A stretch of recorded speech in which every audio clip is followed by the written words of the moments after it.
Hare Krishna. Hare Krishna, buenas tardes a todos. Espero que estén bien, que estén felices. Aquí estamos nuevamente transmitiendo en la página de Clases en Vivo ISKCON Buenos Aires una conferencia más acerca de tópicos trascendentales en lo que tiene que ver con, o en lo que respecta a las declaraciones sobre esto del Bhagavad Gita tal como es. Normalmente este tipo de videos los ven aquellos devotos que ya están en la escuela de la línea del Bhakti Yoga, pero ocasionalmente seguro también pueden verlos algunos personas que ven el video en Facebook o ven la presentación del video en Facebook y se arriman a ver de qué se trata. Bueno, básicamente este tipo de charlas que se están dando en esta página, que los invitamos a visitar, se dan en términos de instrucciones o conocimiento acerca de vida espiritual. ¿Y qué significa eso? Vida espiritual significa entender básicamente quiénes somos y cuál es el propósito de nuestra existencia en esta forma humana de vida.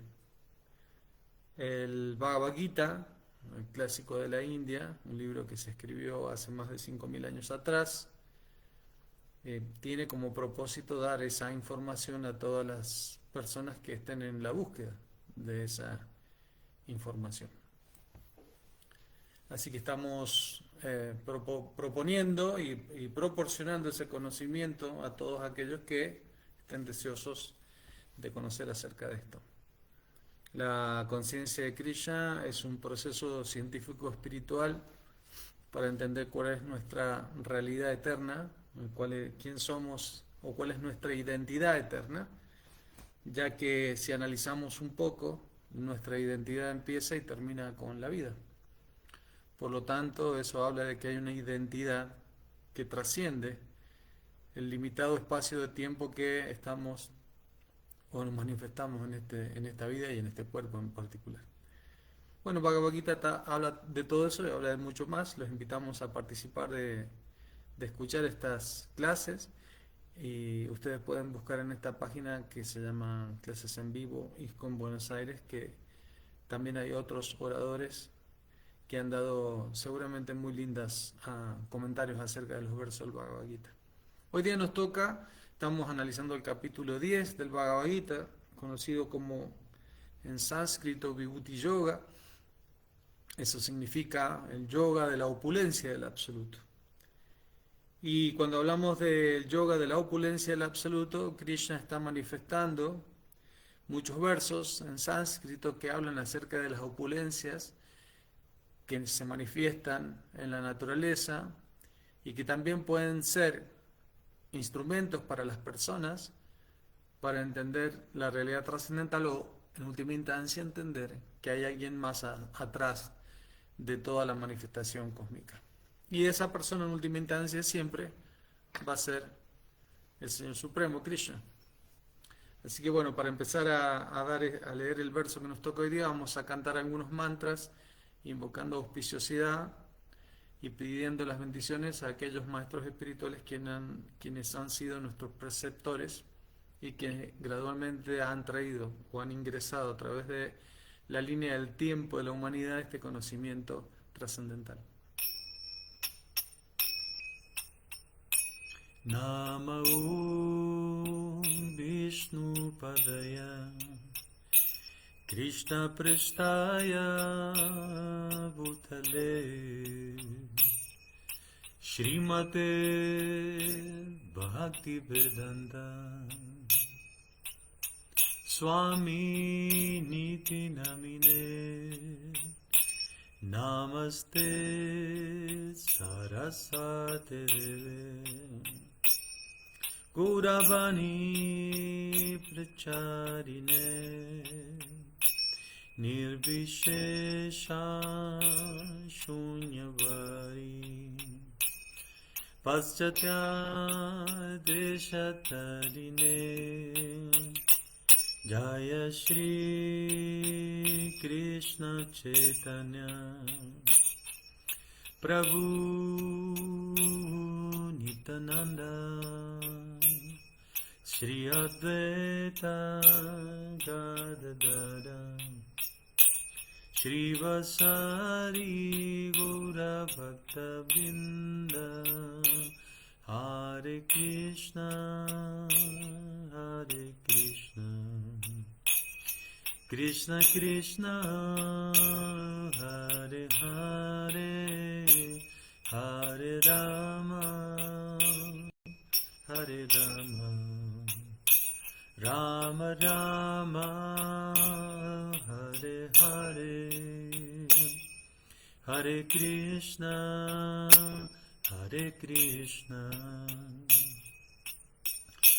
Krishna Krishna Hare Hare Hare Rama Hare Rama Rama Rama Hare Hare Hari Bol Hari Bol Hari Bol Nitai Gaura Hari Bol Jaya Jaya Prabhupada Prabhupada Prabhupada Jaya Jaya Prabhupada Go Premanandi Nama Om Vishnu Padaya Krishna Prashtaya Bhutale Srimate Bhaktivedanta Swami Kiramini Om Namo Bhagavate Vasudevaya Om Namo Bhagavate Vasudevaya Om Namo Bhagavate Vasudevaya. Ok, bueno, Hare Krishna. Entonces estábamos comentando que estamos disfrutando de la lectura de estos tópicos espirituales dados por el Bhagavad Gita, un libro escrito hace más de 5000 años atrás, que respondía preguntas acerca, o sea, preguntas que cualquier ser humano en condiciones naturales se hace. Básicamente un ser humano en algún momento de su vida se pregunta, ¿qué estoy haciendo acá? ¿No? ¿Por qué tengo que vivir? ¿Por qué tengo que nacer? ¿A qué se debe el sufrimiento que experimento? ¿A qué se debe la felicidad? Y básicamente ese tipo de preguntas también se las hacían las personas hace 5000 años atrás. Aunque desde la visión moderna, las personas dicen, ¿no? Algunos académicos que la gente del pasado era gente inculta, ¿no? Neandertals y todo esto, pero en realidad la gente en el pasado también era gente culta, inteligente, ¿no? Sobre todo en la civilización védica de la que proviene esta sabiduría milenaria, trascendental, eterna, de hecho, creada junto con el universo y que se transmitió a través de generaciones en generaciones por el sonido, por mantras. Esas personas en realidad no eran personas ignorantes y los problemas que ellos tenían acerca de o las respuestas que ellos necesitaban acerca de la existencia, de por qué estoy acá, por qué tengo que nacer, por qué tengo que morir, cuál es el propósito de mi vida en este plano donde estoy, también eran hechas a sí mismos por las personas en el pasado y afortunadamente en este caso respondidas por el Bhagavad Gita. Entonces hoy día estamos leyendo del Bhagavad Gita, que tiene muchas instrucciones y mucho conocimiento espiritual, y que habla sobre todo acerca de la emancipación espiritual y el propósito de el propósito de la vida, ¿no? En este caso estamos hablando, o estamos leyendo, disfrutando, ¿no? de la vasta y profundo conocimiento espiritual que proporciona el capítulo 10 del Bhagavad Gita, conocido como Vibhuti Yoga, la opulencia del absoluto, en el cual Krishna está narrando a su discípulo Arjuna estas instrucciones que hacen o que ayudan al aspirante a la emancipación espiritual a entender también que Dios está omnipresente en todas partes, pero en este caso que uno puede ver en las manifestaciones maravillosas de la naturaleza que ese Dios creador, ¿no? está presente. Aunque Dios es algo más que simplemente un creador, ¿no? Normalmente en la teología del mundo, hoy en día en cualquier religión se considera a Dios o se le da el grado de creador como la máxima expresión de su capacidad, pero en realidad al Señor Supremo en la teología Vaishnava, en la teología que nosotros practicamos, se muestran aspectos inclusive que van un poquito más allá de eso, ¿no? Aspectos que tienen que ver con la relación amorosa entre Dios y su devoto, que inclusive supera a el sentimiento que uno puede desarrollar por Dios al entenderlo como el Creador Supremo, ¿no? Ya que Krishna también manifiesta relaciones de afecto supremas en aquellos que, liberados de esta condición material e ilusoria de la existencia, alcanzan planos superiores de existencia en los planetas espirituales, ¿no? Conocidos como, en algunas tradiciones conocidos como el reino de Dios. Entonces hay muchos puntos de encuentro entre las distintas tradiciones espirituales, pero básicamente en la conciencia de Krishna nosotros entendemos que Dios no es solamente aquel que crea el universo, sino que también es aquel que comparte relaciones de amor inagotables y en expansión en términos de felicidad con los seres creados, o con sus seres creados. Entonces hoy día Krishna está dando estas instrucciones acerca de cómo percibirlo él a través de las manifestaciones de la naturaleza. Y en el verso de hoy, que es el número 18 del capítulo 10, como dijimos, conocido como la opulencia del absoluto, el Señor habla un poquito de vida espiritual de la siguiente manera. Leemos el verso en sánscrito primero y después leemos la traducción al español. Visteranatmano yogam vibhutim chacha nardana bujjaha kataya triptirhi shrimbatonasti memritam. Entonces, de este verso en sánscrito, cada palabra significa lo siguiente. Vishtarena, en detalle. Atmanaha, tú. Yogam, poder místico. Vibhutim, opulencias. Cha, también. Janardana, o destructor de los ateos. A veces también esta palabra de Janardana es un nombre de Krishna que significa el Señor que vive o que habita el corazón, ya que entendemos que Dios no solamente es omnipresente, está en todo lugar y sostiene todo, sino que también Él se expande en una forma muy particular, conocida como Paramatma, o el alma suprema, Paramatma, y se encuentra en el corazón de cada Atma, en el corazón de cada entidad viviente. O sea que ahí en el corazón está el alma espiritual, que somos nosotros, y también hay un alma compañera suprema, o una expansión de Dios, conocida como el alma suprema, que nos acompaña durante toda nuestra existencia a través de la vida en el mundo material. Entonces aquí en este caso se traduce Jana Ardana como destructor de los ateos, pero también se puede traducir como el Señor que está en el corazón, porque Srila Prabhupada, si mal no recuerdo, va a hacer mención de esto en el significado. Entonces seguimos, Bujaha, de nuevo, Katayaha, describe. Kataya significa en realidad hablar o describir. Triptihi, satisfacción. Hi, ciertamente. Shrimbata, oyendo. Nasti, no hay. Me, a mí.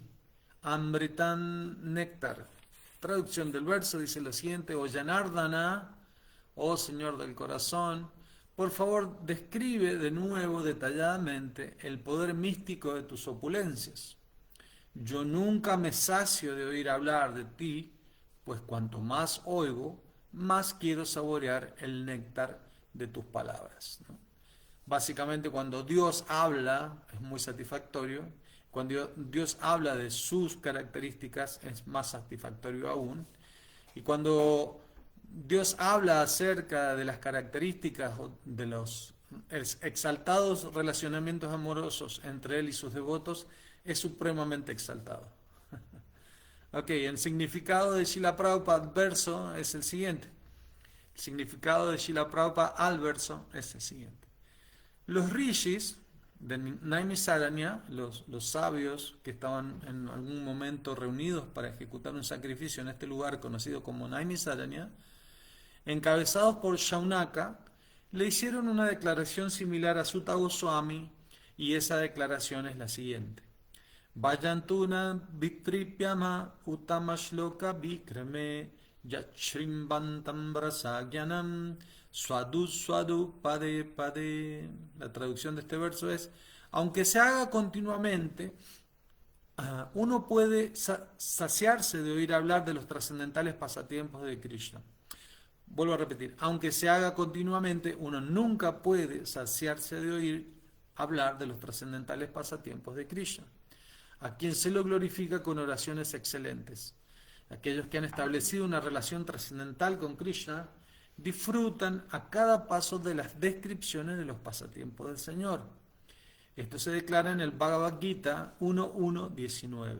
Perdón, en el Srimad Bhagavatam 1.1.19. Así pues, Arjuna está interesado en oír hablar de Krishna y en especial de la manera en que él permanece como el Señor Supremo omnipresente. Ahora bien, en lo que se refiere al Amritam, el néctar, ¿no? En este caso, Amritam es una palabra que significa el néctar de la inmortalidad.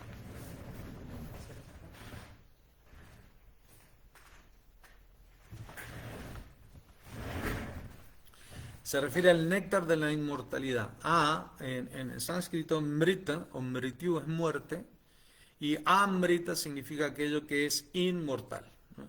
Entonces, cuando hablamos de amrita, dice Srila Prabhupada acá, el néctar, cualquier narración o declaración que trate de Krishna es como un néctar de la inmortalidad. Y ese néctar se puede percibir por la experiencia práctica.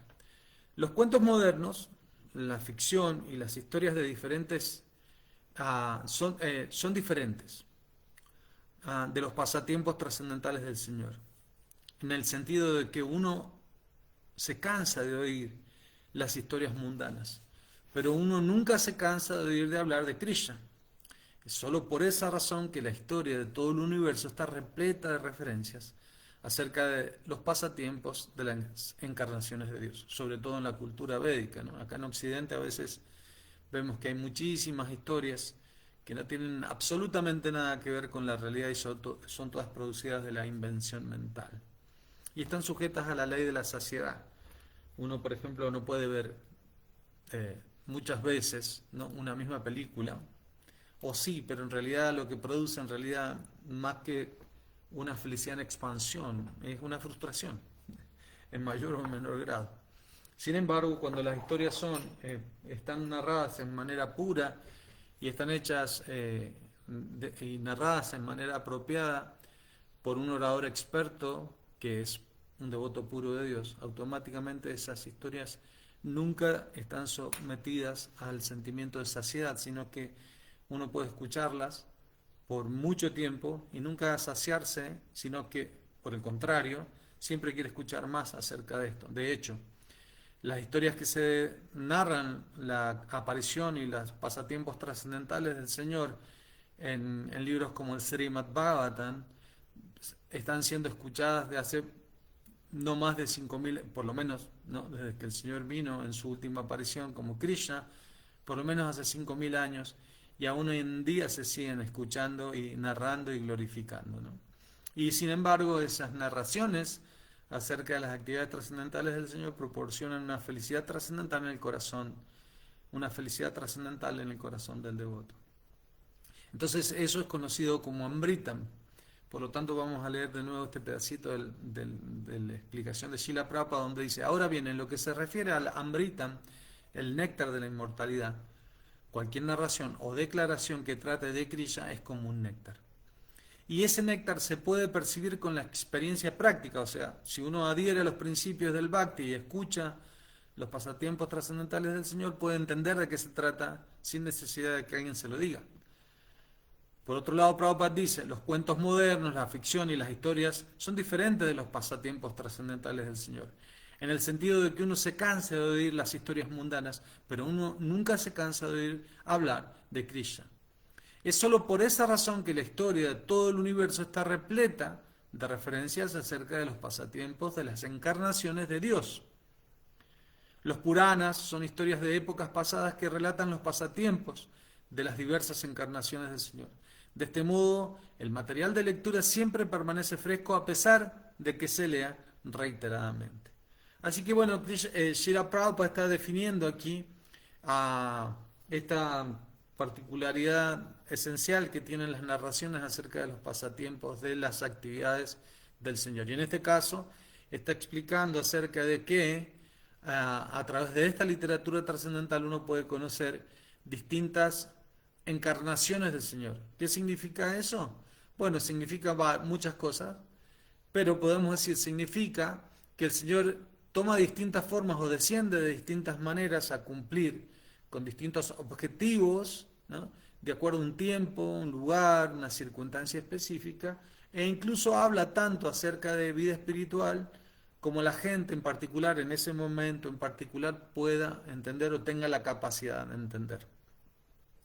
Por lo tanto, cada una de esas apariciones del Señor es maravillosa en sí misma, porque cuando uno entra en profundidad a conocer cuál es el aspecto particular y la belleza particular por la cual el Señor ha descendido en ese momento a narrar o a traer un mensaje espiritual, se vuelve gozoso por siempre.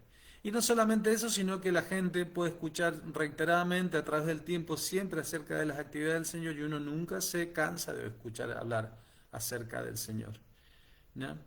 También es importante saber que el Señor desciende, porque acá dice Krishna desciende a encarnaciones de Dios, aunque el Señor nunca encarna como tal, o sea, nunca toma una forma hecha de un cuerpo burdo de carne, sangre, huesos, ¿no? Sino que la forma del Señor, a pesar de que tiene una forma humana, siempre es trascendental. No está sometida al deterioro, al sufrimiento, ni a las leyes de la acción y la reacción o a las leyes del karma. Y dice encarnaciones, ¿no? Que es una traducción en español de la palabra avatar, ¿no? Que es una palabra sánscrita que significa aquel que desciende.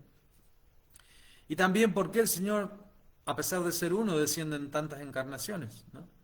O sea, el Señor es uno y siempre el mismo, sin embargo, Él tiene distintos aspectos que Él puede manifestar para cumplir un propósito determinado. Por ejemplo, esta semana que pasó celebramos la aparición del Señor en la forma de un jabalí trascendental.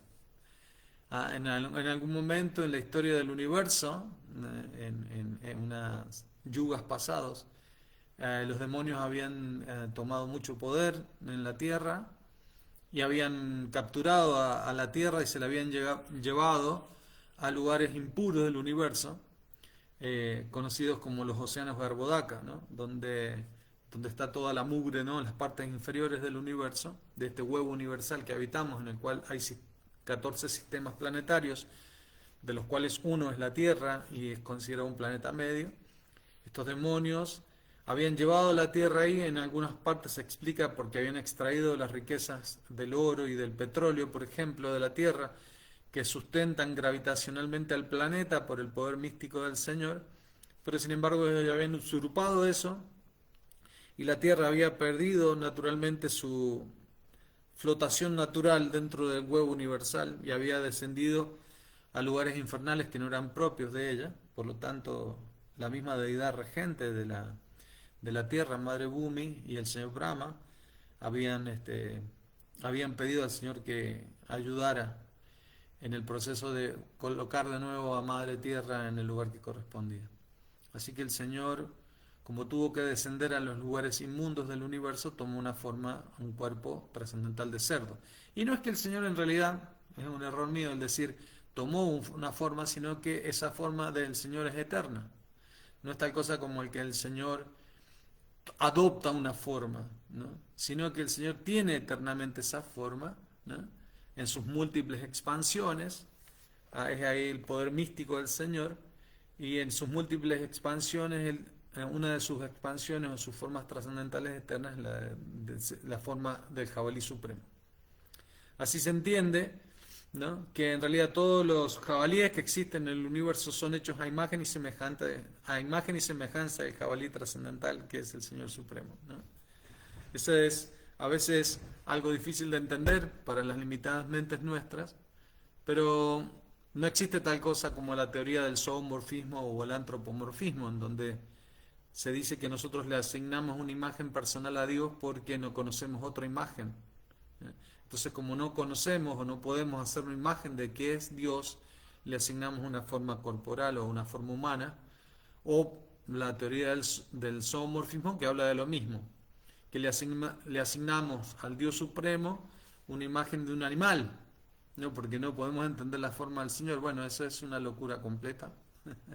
Sino que básicamente lo que se explica es que todo lo que existe tiene una forma original, y esa forma original, ¿no?, es la forma del Señor Supremo. Y en el caso de los seres humanos que tomamos esta forma, de forma humana, en realidad es porque estamos hechos nosotros a imagen y semejanza de la forma suprema del Señor. De la misma manera que un jabalí en este mundo está hecho a imagen y semejanza del jabalí original, ¿no?, del Supremo, del primero, del primigenio. Así que bueno, así es que el Señor desciende, de acuerdo al significado de Prabhupada, con distintos propósitos, en distintas encarnaciones, en distintas eras, ¿no? Y eso se vuelve siempre muy atractivo de escuchar, esas narraciones se vuelven muy atractivas de escuchar, ¿no?, para los devotos del Señor. Y uno nunca se cansa de escuchar acerca de esas aventuras trascendentales del Señor.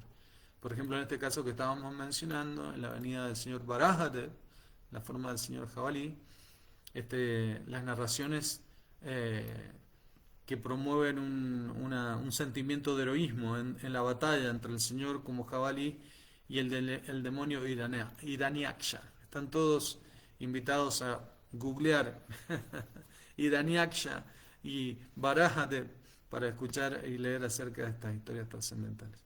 Bueno, así que volviendo al punto básico, dejando de explayarnos por el lado del significado que Srila Prabhupada ha dado en este verso, en el contexto del capítulo 18, se está hablando, ¿no?, que Arjuna le está diciendo a Krishna, y creo que es una de las últimas glorificaciones o preguntas o pedidos de Arjuna en este capítulo 10, a partir del cual el Señor va a empezar a expandir y narrar acerca de sus opulencias, ¿no?, y de sus manifestaciones universales, por las cuales los devotos pueden, cuando ven esas manifestaciones, recordar al Señor, ¿no?, con un sentimiento de amor. Por eso es como decíamos, está hablando de una especie de panteísmo en este capítulo. El Señor va a decir, ¿no?, de todos los peces, ¿no?, yo soy el tiburón; de las montañas yo soy el Himalaya; de los himnos, ¿no?, de los Vedas yo soy el Gayatri, y así empieza de entre todas las manifestaciones, como Él es de entre todas esas manifestaciones es la más excelente o la más súper excelente, ¿no? Así que en ese sentido, a los devotos, cuando por ejemplo de repente se encuentran con un paisaje muy hermoso en una montaña, o al ver una expresión muy increíble, no pueden deducir, ok, este es la forma en que mi Señor se manifiesta. De entre todas las cosas hermosas que hay, Él es siempre la suprema, ¿no? Y entonces automáticamente los devotos recuerdan al Señor, y eso crea un vínculo de bhakti yoga en el corazón al recordar al Señor. Uno de los procesos para que se ejecuta en el proceso del bhakti yoga es recordar al Señor, ¿no?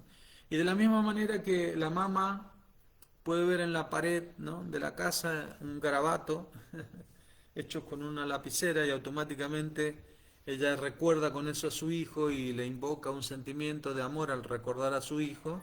Entonces automáticamente, de la misma manera, los devotos, cuando ven alguna manifestación de ese tipo, también recuerdan amorosamente al Señor y crean un vínculo de amor a través del recuerdo, lo cual es un proceso de bhakti yoga.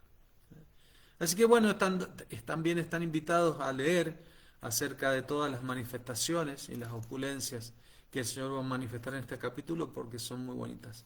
Otra cosa importante que Srila Prabhupada menciona aquí es el yoga, ¿no? Este asunto claro, el Señor también es conocido como Yogeshvara, ¿no? Acá en el significado dice, la traducción de la palabra yogam, de la primera línea, Vistareratmano yogam, es traducida por palabra como poder místico, ¿no? Entonces dice, oh Janardana, por favor, describe de nuevo detalladamente el poder místico de tus opulencias, ¿no? Y de hecho, el Señor también es conocido como Yogeshwaram, o Ishvara es el supremo de entre todos los yogis, o sea, aquel que manifiesta ah, el misticismo o la Shakti o la potencia del yoga místico de una manera obviamente suprema. Por eso también es conocido como Yogeshwaran. Y toda esta manifestación material, ¿no? También está, como dice como va a decir el Señor en el próximo verso, él le va a contestar, va a empezar a contestar. Arjuna le va a decir a la Suprema Personalidad de Dios dijo, sí, Arjuna, te voy a hablar acerca de mis esplendorosas manifestaciones, pero solo de aquellas que son resaltantes, porque en realidad, Arjuna, mi opulencia es ilimitada, ¿no? Entonces básicamente el Señor dice, bueno, te voy a contar algo, no te puedo contar todo porque no podría nunca terminar de describir mis opulencias, porque son infinitas, ¿no? Entonces te voy a hablar de las más importantes. Y en algunos otros pasajes recuerdo también que el Señor le dice, bueno, te voy a hablar de algunas de ellas, porque todas son inconmensurables, y en realidad todas estas manifestaciones increíbles que se manifiestan son apenas una chispa de mi esplendor, ¿no? De esa manera, también el Señor está definiendo que la energía o la potencia mística de Él, que nosotros vemos como algo extraordinario en las manifestaciones de la naturaleza, son apenas algo insignificante, ¿no? Imagínense, el creador de millones infinitos universos, ¿no? que, que puede, y dentro de todos esos infinitos universos hay un universo en particular donde dentro de ese universo hay un planeta, ¿no? Que es muy chiquitito, chiquitito dentro de su universo, que es conocido como planeta Tierra. Y dentro de ese planeta Tierra puede haber algunas manifestaciones materiales que se pueden ver como muy increíbles, ¿no? Imagínense, imagínense como, como prácticamente algo insignificante para Krishna, ¿no? Cualquiera de esas manifestaciones que él está describiendo en este capítulo 10, pero que para nosotros se ven como manifestaciones esplendorosas, pero aún así, que para cualquier persona se ven como manifestaciones esplendorosas, para el devoto de Krishna lo que hace es ayudar a recordar amorosamente a su Señor. Entonces, ese tipo de narraciones, como dice aquí en el verso, los devotos nunca se cansan de escuchar, de hablar de ese tipo de narraciones porque la felicidad que el devoto percibe al escuchar acerca de ese tipo de narraciones va en expansión y ayuda a que la felicidad en el corazón del alma se vaya expandiendo, ¿no? Por eso en este mismo capítulo, en el capítulo 10 del Bhagavad Gita, hay un verso muy famoso que, que él está explicando que los devotos, ¿no? Los pensamientos de mis devotos puros moran en mí, sus vidas están plenamente consagradas a mi servicio, y ellos sienten gran satisfacción y dicha en iluminarse siempre entre sí y en conversar siempre acerca de mí. Dice, como esto no tiene un límite, ¿no? Bodhayanta Parashparam, o sea, ellos hablan acerca o se predican unos a otros acerca de mis glorias, ¿no? Parashparam, así como suena, ¿no? Y dice que eso, ¿qué les produce a ellos? Tushanticha Ramanticha, ¿no? Les produce gran satisfacción y dicha. ¿Y de dónde proviene esa dicha? Precisamente de que cuando uno ocupa sus oídos en el trascendental servicio amoroso de oír acerca de Krishna, automáticamente uno alinea la capacidad auditiva con la capacidad auditiva del Señor Supremo, quien es el amo de todos los sentidos. Así como nosotros somos parte y porción de Krishna, declarado por Krishna en el Bhagavad Gita, las entidades vivientes en este mundo material son mis partes fragmentarias eternas, ¿no? De la misma manera, todos nuestros sentidos son partes y porciones fragmentarias eternas de los sentidos supremos del Señor, a quien se conoce como Rishikesh. Y en la función de autoexpandir la felicidad del Señor, ¿no? Al crear todas las entidades vivientes para beneficio de su propia bienaventuranza trascendental, cuando nosotros alineamos nuestro deseo de satisfacer a Krishna y alineamos también la capacidad de escuchar, la capacidad de ver, la capacidad de saborear, la capacidad de sentir distintos aromas para satisfacer al Señor, automáticamente los sentidos nuestros se alinean con los sentidos del Señor Supremo, quien, como digo, es conocido como Rishikesha, o el amo de los sentidos. En ese contexto, cuando nosotros entendemos esto, perdón que tengo un amiguito acá que quiere salir de la casa. Bueno.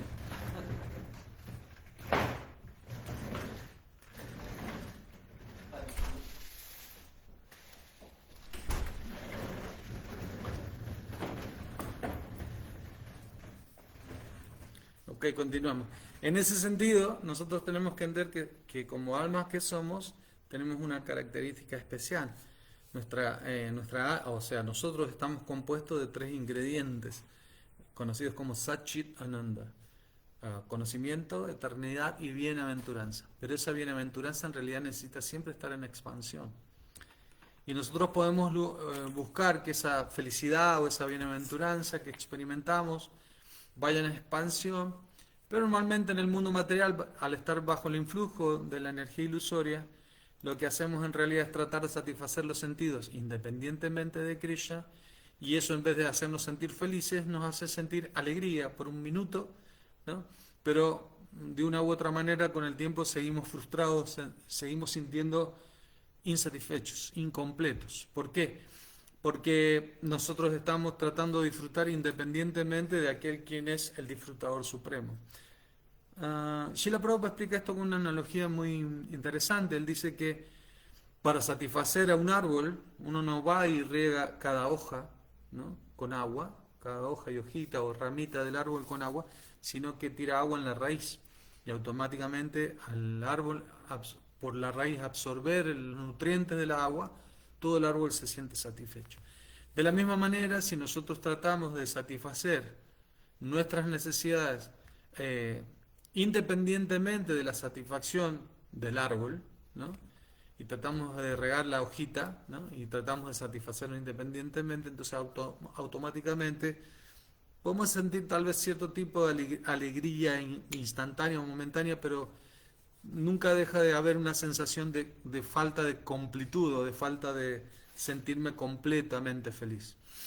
Sin embargo, cuando nosotros todas las actividades que realizamos y los sentidos los ocupamos en satisfacer los sentidos del Señor Supremo, automáticamente, ¿no?, nos sentimos satisfechos. Por eso es que cuando nosotros utilizamos, por ejemplo, el oído en escuchar acerca de las narraciones trascendentales, de los pasatiempos trascendentales del Señor, naturalmente sentimos que el sonido trascendental que estamos percibiendo de estas narraciones llega al corazón y nos ayuda a sentirnos felices en forma completa, satisfactoria, ¿eh? Eso significa, ¿no?, que nosotros al alinear todos los sentidos con el Señor, estamos alineando los sentidos con los sentidos del Señor. Al alinear, ¿no?, al utilizar la capacidad de percibir aromas, oliendo los inciensos ofrecidos o las flores ofrecidas, por ejemplo, al Señor, viendo la forma trascendental de la deidad del Señor, ¿no?, que es tan atractiva, el Señor tocando flauta, curvado en 3 partes, con su eterna consorte Radharani, y nosotros como vemos la forma del Señor en la deidad, por supuesto escuchando tópicos trascendentales, saboreando Krishna o comida ofrecida al Señor con amor y devoción. Entonces, de esa manera nosotros vamos alineando nuestros sentidos con los sentidos del Señor, y la felicidad que percibimos por la gratificación sensorial se vuelve completa. Así que bueno, eso es más o menos parte de lo que obviamente podemos hablar mucho más acerca de lo que se explica en este verso, pero no lo vamos a hacer muy largo, porque hoy en día ya, por ejemplo, un video de 40 minutos es difícil que alguien se tome 40 minutos de su vida para escuchar. Así que bueno, esperamos que las personas que hayan escuchado algo de este video se sientan satisfechas, completas, que si tienen alguna duda pueden dejar sus comentarios en la caja de comentarios de este video. y seguramente pasaremos a ver si podemos responder algunos de sus comentarios o preguntas, si es que la tienen. Bueno, sigan disfrutando de la lectura trascendental del Bhagavad Gita, sigan disfrutando de las clases acerca de los tópicos trascendentales del Bhagavad Gita y de esa manera gradualmente vayan incrementando su felicidad para entender en última instancia quiénes somos antes de irnos de este periodo de vida. Hare Krishna, muchas gracias, que estén felices.